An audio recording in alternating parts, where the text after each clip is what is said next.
Praise the Lord. I welcome each one of you in the name of Jesus in this short time of meditation. Uh, Hope and trust that you are doing well and God is with you. We just finished Christmas, Jesus' birth, then we finished New Year's. But when we come to the New Year's, we all know why we celebrate New Year. It is not the year that we get it, but it's how it is counted, that also it is in biblical. You see, Jesus was born, and on the eighth day, the parents took him to synagogue for naming him and also for purification. He had gone through circumcision, and then his name was given. Then people think that why he went through all this, why it happened to him, because he followed the law.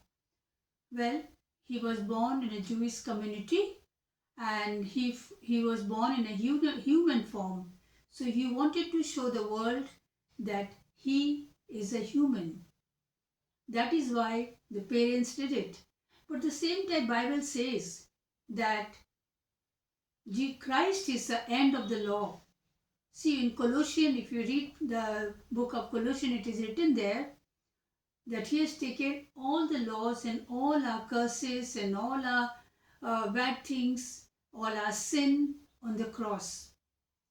That is why we don't have any laws with us, but we follow commandments which God has given to us, 10 commandments through Moses, that we believe, and also the 2 commandments which Jesus has given us, that is, love thy neighbor as thyself, and also love your parents, respect your parents. This is Jesus has given the new commandments. These are the commandments we follow, we understand, but we do not go under any law because Christ has abolished all the laws on the cross. So that is why his birth, his naming is celebrated as a new year. See, Jesus grew up in his house. Not much is written about him, but people tell different things. But we go according to Bible, it's not written much. But we know that in the age of 30, he went to the wilderness. Then he was anointed by the Holy Spirit. Then we know how he was tempted by Satan. And then he was filled with the Holy Spirit to start his spiritual journey.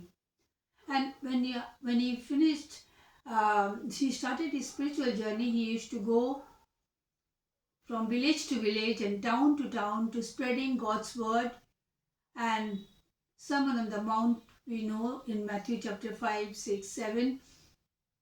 So when we continue reading about his life, then I just came to Luke chapter 13. This chapter when I was reading, then it came to my mind, I felt sharing with you.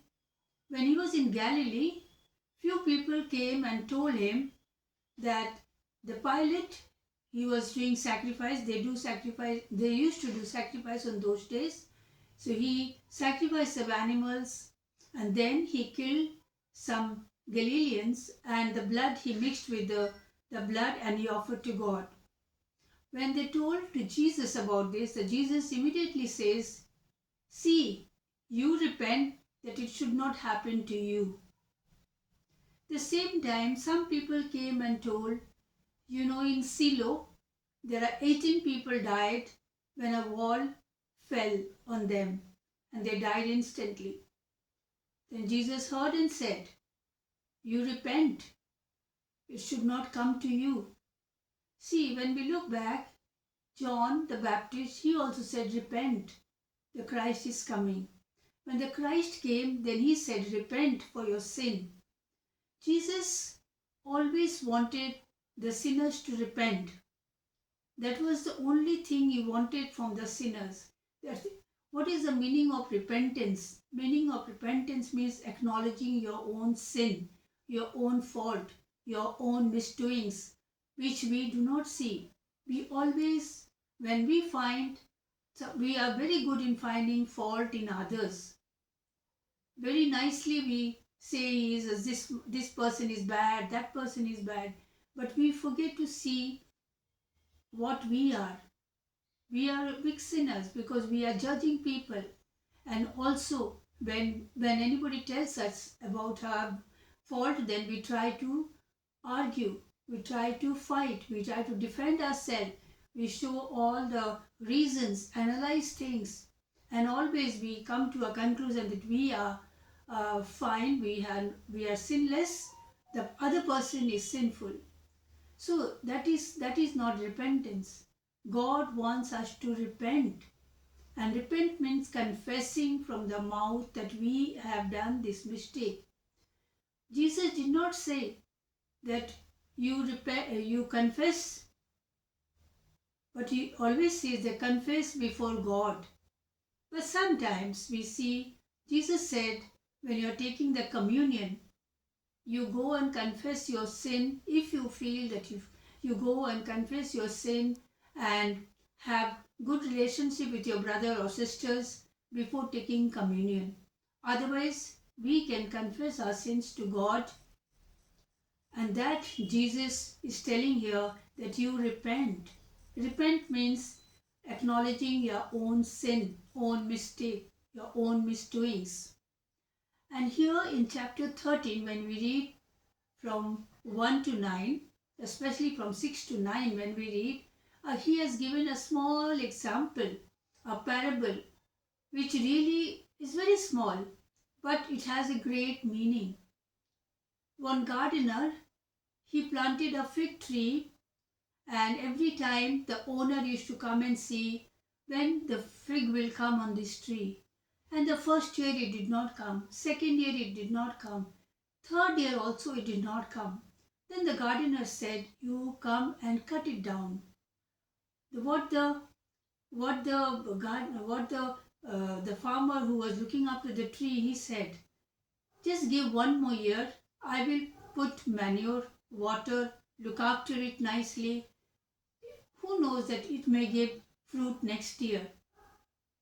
When we look to this parable, Jesus is telling us, He is watching us, our years, how many years we are living. We all know our ages. What have we done? Because we are planted in the God's garden. If you read Psalm 92 in the last verses, we all are planted in God's garden. We should be flourishing like a palm tree. We should grow like a cedar in Lebanon. In the wild place they grow. In the dry place they grow. So God has planted us in this earth, and He wants us to grow and give fruits. That is why when we see our own age, what have we done for God? What we are going to say on our judgment seat, that we have done something for God. Otherwise, God is going to cut us down.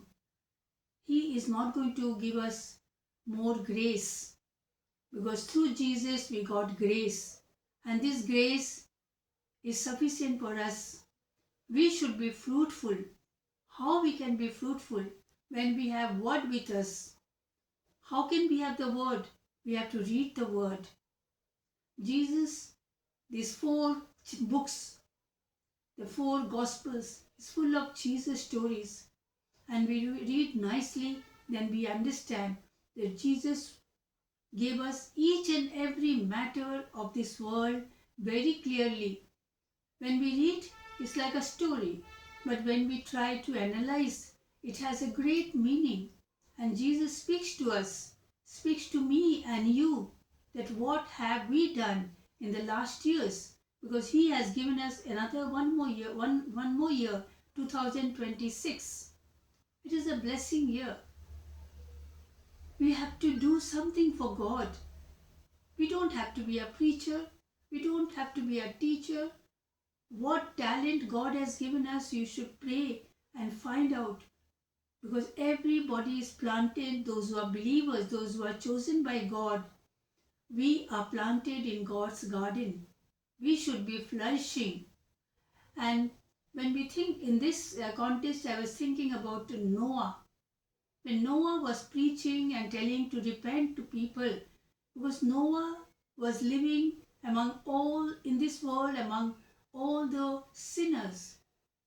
He must have seen all the sin, but how he kept himself away and his whole family. Not only he, his wife, three sons and three daughters-in-law. There are 8 people were chosen by God. God saved them, and God put all the animals. We all know the story. All the animals in pairs, and all these things are written in chapter 7 in Genesis. You can read it. So God wants us to enter in that Noah's ark. We should be entering there. We should be a chosen ones like Noah. Even we see in the life of Lot. Lot was Abraham's nephew. He is chosen the green, fertile land. He wanted to flourish. He wanted to be a rich man. And he was. But we see his life. He was not with this world. He was away from this world. And God wanted to save him.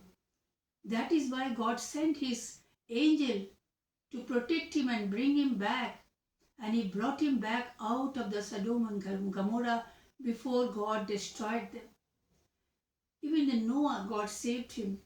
See, God saved us also. God has given us the assurance and the promises that He is with us. And we are His chosen people because we believed in His blood. He shed for us each and every drop He has given us for us, Lord, for our sin, and made us clean and given us one more year to live and to glorify Him. When we think, when we read these parables, when we read Bible, think what God wants us to glorify Him, how we can glorify Him, how we can praise Him. When we read Bible, when we pray, we should be having Bible with us. Memorize your Bible. When we talk to people, give word to your friends. In different way, we can present our friend a Bible, different ways. We have to be very, very careful because Jesus, when we read Sermon on the Mount, Jesus was very careful in each and every word He spoke. He is very clear, very firm, and very meaningful. So we have to know how to present Jesus to others through our lives, through our living, through our love, through our concern for our friends. That is why we should know Bible. We should be reading Bible.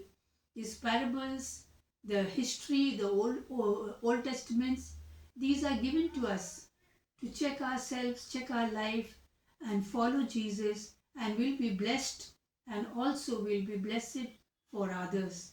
May God bless us as we continue to read, pray, and understand His will for our lives. May God bless us. Amen.